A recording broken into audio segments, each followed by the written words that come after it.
Welcome to The Cow Behind the Barn, a podcast exploring humanity, the world, and the divine as experienced and interpreted by an artist. I'm Kevin Caldwell, a co-founder of the Table Collective.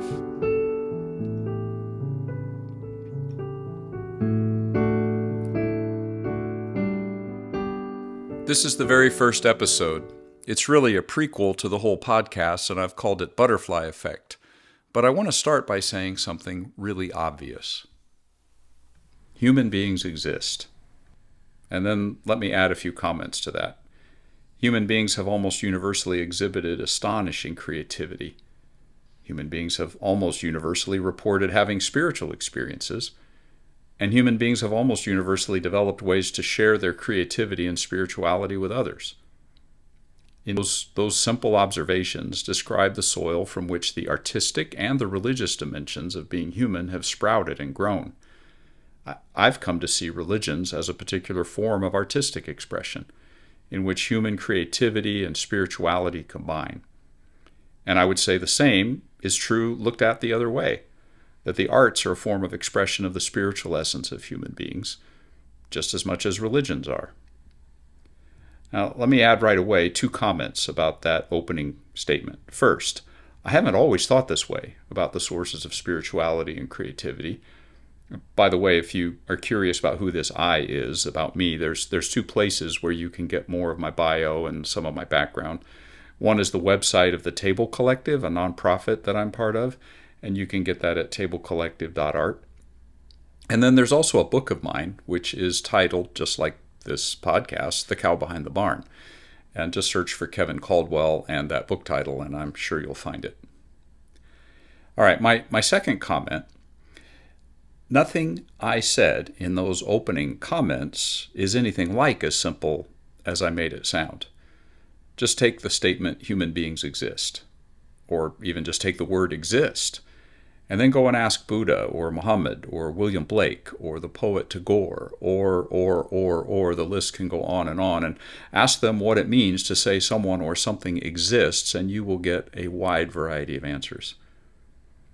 This episode, as I said, is a prequel to the whole project, and my whole project is packed in to that opening statement in many ways about humans and creativity and spirituality and art and religion and what it means to be human.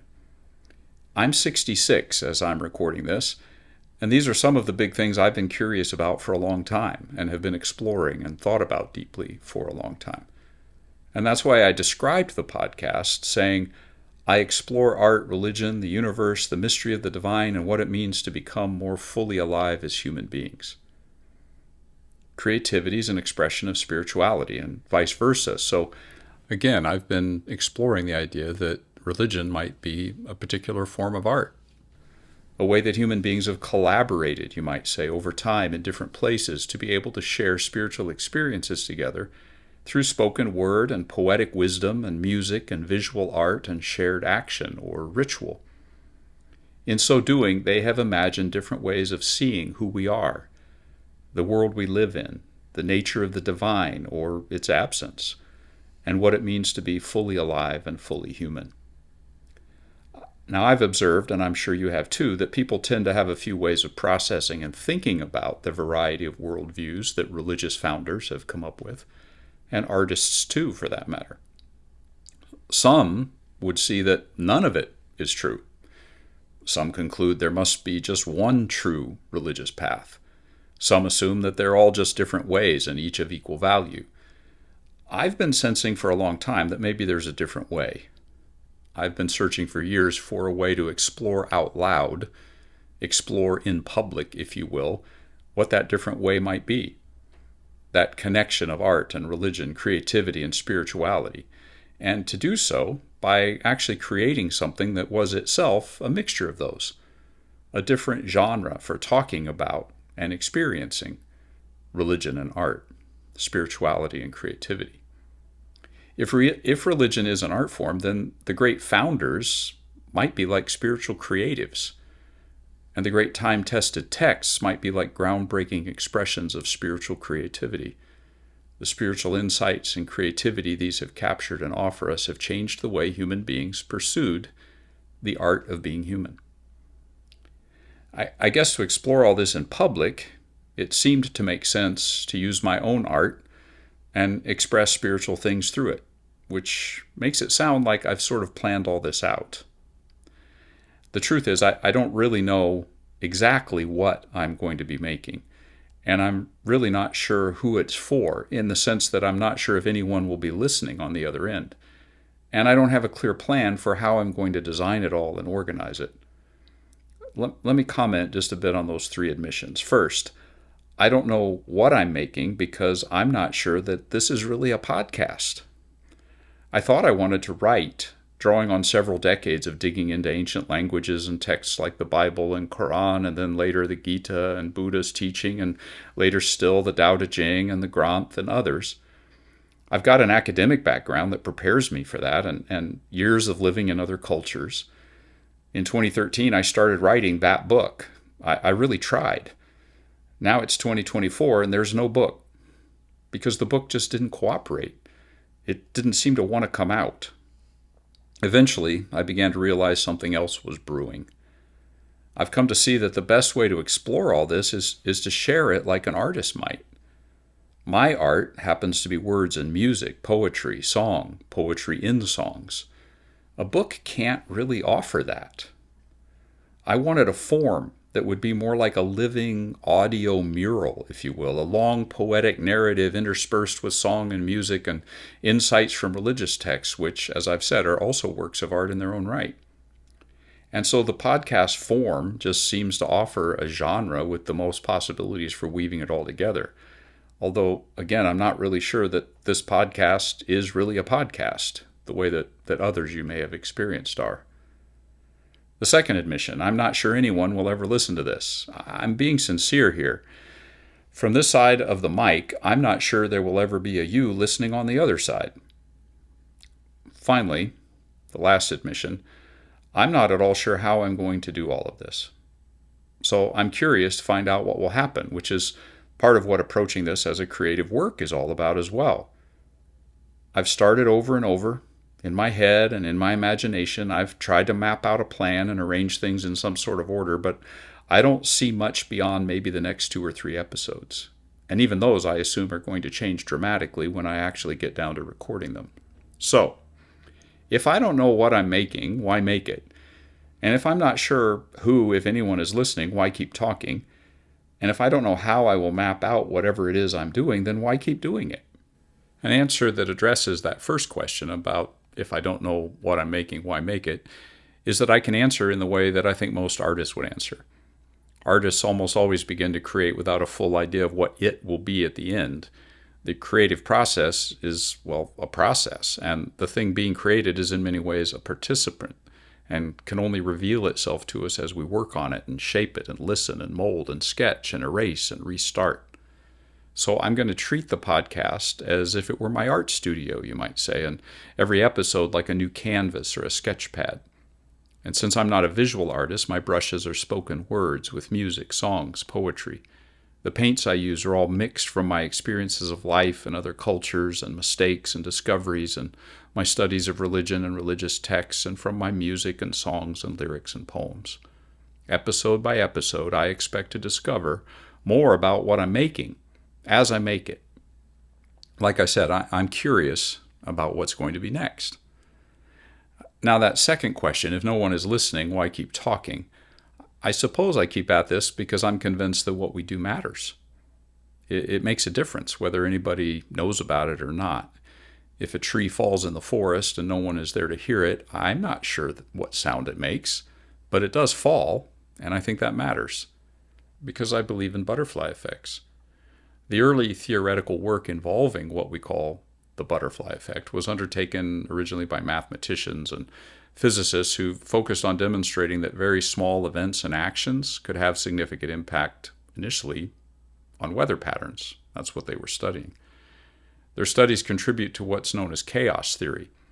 In 1950, mathematician and computer scientist Alan Turing noted the displacement of a single electron by a billionth of a centimeter at one moment might make the difference between a man being killed by an avalanche or surviving that a year later or escaping. Later, mathematician and meteorologist Edward Norton Lawrence described the scientific nature of this using originally the metaphorical example of the details of a tornado being caused or influenced at least by the wings of a seagull. By the year 1972, he'd been convinced and persuaded to switch that metaphor from a seagull to a butterfly, maybe to make it a little more poetic. However, early on, as the idea was being explored in the world of science, this notion that a tiny butterfly or a tiny object could have monumental effects had already been explored in the world of the arts. Ray Bradbury, in his 1952 short story A Sound of Thunder, narrated the way that the death of a butterfly could directly affect historical events. And similarly, the way that the movement of the wing of maybe a tiny insect or tiny creature could result in massive impact shows up in 1962 in a children's book, The Phantom Toll Booth by Norton Juster. In that book, one of the characters says, "Whatever we do affects everything and everyone else, if even in the tiniest way. Why, when a housefly flaps his wings, a breeze goes around the world." So we see scientists and artists, each in different ways, trying to describe the same reality. And I think it's fascinating that scientists, in order to try to explain what the science was telling them, were struggling to find metaphors. In other words, they were trying to communicate like artists. As an aside, that's actually akin to my effort here. I want to communicate like an artist about things that sometimes only get expressed from the left side of the brain, with reason and logic. I'm going to put some of my cards on the table at this point. I won't demonstrate here why I believe this, but I believe the butterfly effect is true both physically, as illustrated in these prior comments from mathematicians and physicists, but also psychically. If everything is interconnected in such a way that a tiny wing can affect everything else, then might the tiniest wish or thought have an effect? And if so, then each person's inner journey matters to the universe. Not just actions, but intentions, thoughts, wishes. Each person's cultivation of, for example, their false self, of estrangement and pride and half-truth and outright hatred, adds to the winds of devastation and destructive force that grows and drives the waves that become the psychic tsunamis that wreak havoc upon humanity and the world. But then conversely, and on a more positive note, each person's journey of progressive cultivation of their true, fully alive self might set loose a breeze that, no matter how tiny it may begin, will swell into waves that grow into psychic tsunamis that bring life in all of its fullness to humanity, even to the world.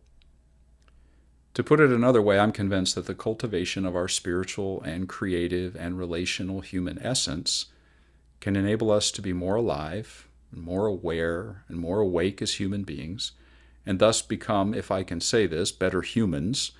And better humans will mean better humanity, and a better humanity will mean a lot for every other animal, plant, species, and type of thing we can imagine. In some ways, this podcast is a result, I suppose, of my intention to move the wings of my words in the hope that even such tiny actions as a thought or a word can be a source of good. And that's the answer to my question about why I keep trying to do this, even if I think no one might be listening right now, in this very moment, as I record my voice saying these words, even if there will never be a you someday listening as you drive or walk or work out. I'm flapping my wings as an act of faith, an act of hope, that somehow, somewhere, sometime, someone will feel a breeze that is light and balmy and warm, like the movement of soft sun on skin, the sound of rain on leaves, fresh air, life, hope. At this point, I want to express all of that in a different way, not just with words, but through music, in my song, Butterfly Wing.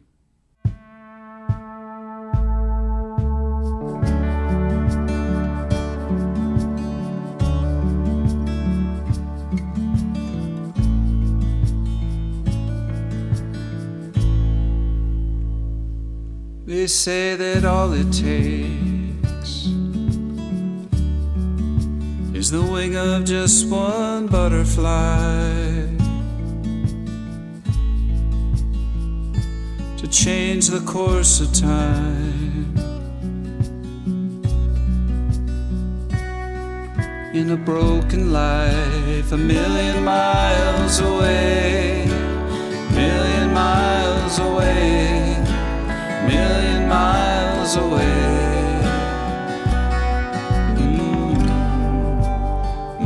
Miles away.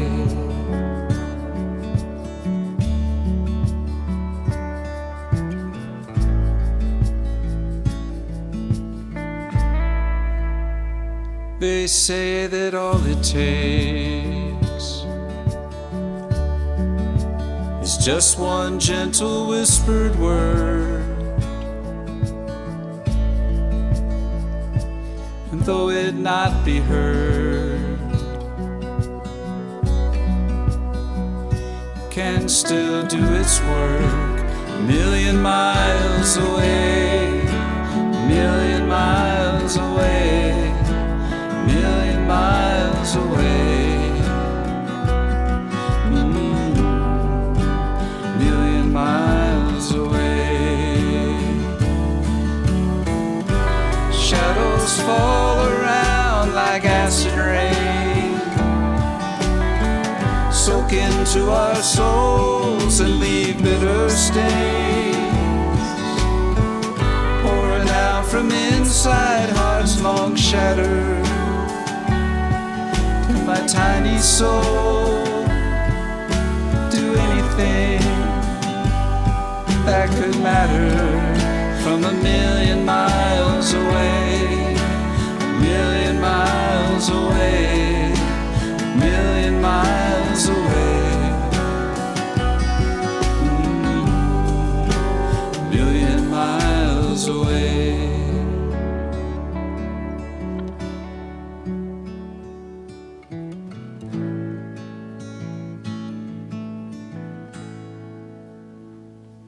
They say that all it takes is the wing of just one butterfly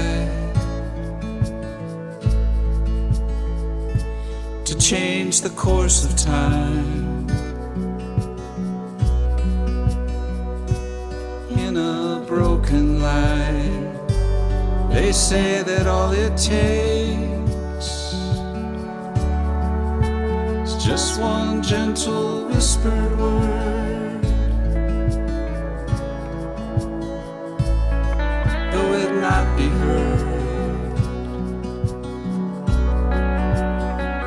it can still do its work. A million miles away, a million miles away, a million miles away,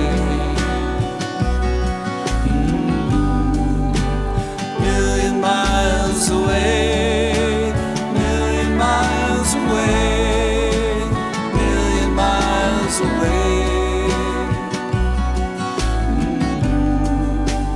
million miles away.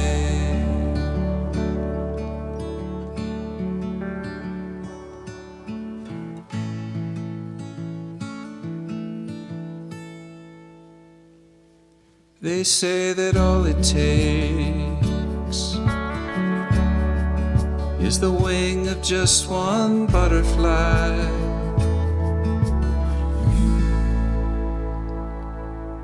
Tiny wings and whispered words that can have their effect a million miles away. I believe in that. By the way, should you want to listen to the song again and not have to relocate it within the podcast, you can find my music on any streaming platform. Just look for me, Kevin Caldwell. Now, what about that third question? Why keep doing this if I don't know exactly how? If I don't know exactly what the plan is? I suppose it's because experience tells me that I will discover what I'm doing if I start doing it, even if I do so before I fully know what it is. There was a book entitled We Make the Road by Walking, which records a week-long dialogue between Miles Horton and Paulo Freire, two of the most prominent thinkers on social change in the 20th century. In that book, they discuss together the nature of social change and empowerment. And here I want to give a shout out to my good friend in the UK, Phil Simpson, for continuing to use that phrase as a way of encouraging me and so many others over the years. Thank you, Phil. But for me, just that title provides the inspiration that I may not know what I'm doing until I get done, and then turn around and look back at where I've come from, and so discover the path I was on. The way forward, then, is to just start. Yesterday, I was crawling around on the floor helping my 2-year-old granddaughter look for something. We looked under couches and bookshelves and tables and chairs, and we never found what we were looking for. We did find a lot of other things we didn't know were there to begin with when we began our search. It's amazing to me what we find when we don't find what we thought we were looking for. So, just because we don't know exactly what we're doing or exactly where we're going doesn't mean we shouldn't begin. And I trust that beginning, without knowing where I'm going, doesn't mean I won't arrive at the place I was intended to reach, even if I discover that I didn't intend it. Because again, it's amazing what we find when we don't find what we thought we were looking for. Through creating this podcast, I'm eager to find things I didn't know I was looking for, things I haven't thought about as I'm starting. And I realize I may not find what I thought I was setting out to discover or create. This may not turn into the thing I'm imagining right now. But, of course, even the first step of our feet has to be taken in some direction. You can't steer a parked car. You've got to do something in some direction, even if the road we end up making isn't the one we expected. So let me try to describe what I think I'm crawling around on the floor to find. The map I do have, such as it is, includes, as you have already surmised, religion and spirituality and art and creativity and humanity and what it means to be fully alive and aware and awake, and how we might experience more of that. And on the journey, these will all be stirred together and mixed. They will interact and swirl together, tangled and inseparable. Since I'm trying to create a different way, an artistic way to express all this, each episode is also going to draw from all of the paints I have in my studio. And though I paint, of course, with words and sounds, there will be insights from texts of various religious heritages and life experiences and the world of art, and it'll all get packaged in and around my own creative work of poetry and music and song. But I suppose my deepest hope is that every episode will blend those things together and also invite us into ways of experiencing them, experiencing creativity and spirituality and connection and more of life. I hope I'll experience that. I hope you will. As I said, I don't have it all mapped out. In fact, I don't plan to have completed creating a next episode while I'm in the midst of recording the episode that will precede it. That means I don't know what's going to come next exactly. In other words, I expect to be barely a step ahead of you. I'm coming to the end of this first episode, and it occurs to me that I haven't said anything about the title, Cow Behind the Barn, and maybe I should do that at this point. My grandmother took up painting at an advanced age, and her first attempt was a painting she called The Cow Behind the Barn. It was a typical beginner's effort in many ways, though I think her use of color was striking. But the main feature of the painting is that while there is a barn, there's no cow, because, as is obvious from the title, the cow is behind the barn. Something that's such a vital part of the whole picture is actually not visible. It remains hidden, mysterious, but it's there, or at least the title tells us it is. And I take that as a metaphor, in a way, for the mystery of what life is about and what it means to be human, the mystery of creative inspiration that's so prevalent among us as humans. And for me, I take it as a metaphor of the divine mystery. I hope that this journey, as uncertain as I am about it and about what it's going to be and how it will take shape, might help us to cultivate a way of seeing ourselves and the world, and a way of being ourselves in that world. In fact, I hope it's going to be a way of healing ourselves and the world, of becoming more alive and more aware and more fully awake. Now, as I begin to bring this episode to a close, I want to do that with a poem that functions in a way like an intention for this whole project. It's my poem that I've called Eyes Open, And it's from a book of poems and lyrics and essays that I mentioned before, titled The Cow Behind the Barn. As a poem, it really is about, as I said, an intention to be more aware, more awake, to have open eyes on purpose. Because to find the cow behind the barn means having our eyes open. And sometimes that requires that we consciously determine to keep them open. It's a statement of my intention to crawl on the floor and find things with my eyes open. So I offer the poem as a kind of meditation, an invitation to see in new ways and to pay attention on purpose. Eyes open. My eyes open. Close, open, close. A million moments, moments upon moments. Eyes open. Eyes close. A million blinking moments, blind and absent, gone. Eyes open. Eyes close. A world goes by, unseen, untouched, unlived. Eyes open. Eyes close. Eyes open. Eyes open. Unblinking, burning, begging to close. Eyes open. Drying, moistening, watering, running over. Eyes open.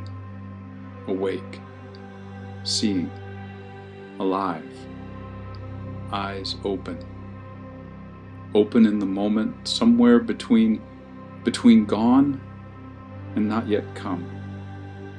The moment that is simply, fully, merely here. Eyes open.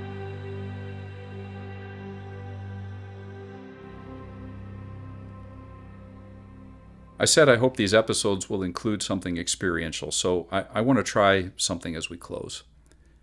I invite you to find some time, maybe later if you can't do this now, get settled and just breathe. Imagine there's a warmth and a light in your very center, like an energy of life and compassion. In a moment, I'll invite us to pause and whisper a gentle word, a word of aspiration and hope, and invite us to aim it at a situation or at someone or something or someplace in need of our tiny souls doing one tiny thing that, in fact, might matter in a very non-tiny, transformational way, whether anyone ever knows we did it and whether or not we ever know about the outcome. So if you're in a situation where you can pause the podcast and do all of that at this time, wonderful. Or consider doing so later. I'm going to pause for a moment now and give you time to hit pause as well in case you want to do that at this time. Well, I'm going to send us off with an aspiration here. May we, I and you, if there is a you out there hearing this, open our eyes, hold them open, truly see.